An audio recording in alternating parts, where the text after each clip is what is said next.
কিন্তু আপনাদের উপর আমরা এই দায়িত্ব দিচ্ছি, আপনারা সবাই নিজ দায়িত্বে ঢাকায় আসবেন আগামীকাল এবং পরশু পরিস্থিতি বিবেচনা করে চারদিক থেকে আমরা রওনা হব।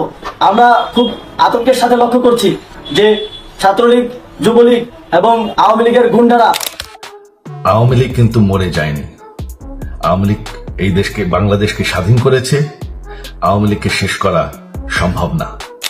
স্পষ্ট করে বলতে চাই, যেটি হচ্ছে গতকালকে আমরা কথাটি শুনেছি, সজীব ওয়াজেদ জয় আমেরিকায় বসে তিনি ভারতকে 3 মানে ভুলে গিয়েছেন যে বাংলাদেশ একটি গণতান্ত্রিক দেশ, যেই দেশে নির্বাচন। সজীব ওয়াজেদ জয়ের কঠোর হুঁশিয়ারি, সার্জিস আলম সহ অন্যান্য সমন্বয়কদের চামড়া তুলে নেওয়া হবে। সজীব ওয়াজেদ জয় সম্প্রতি বক্তব্যে কঠোর হুঁশিয়ারি উচ্চারণ করে বলেন, সার্জিস আলম সহ অন্যান্য সমন্বয়কদের চামড়া তুলে নেওয়া হবে। এই বক্তব্যকে কেন্দ্র করে ছাত্রলীগ মাঠে কাজ শুরু করেছে বলে জানা গেছে। সামগ্রিক পরিস্থিতির চাপে এবার লাইভে আসতে বাধ্য হলেন আসিফ মাহমুদ। তার বক্তব্যের প্রতিক্রিয়ায় সজীব ওয়াজেদ জয় আরো বলেন, আমরা দেশে ফিরে আসবো এবং সবকিছু নিজের হাতে নিয়ন্ত্রণ নেব।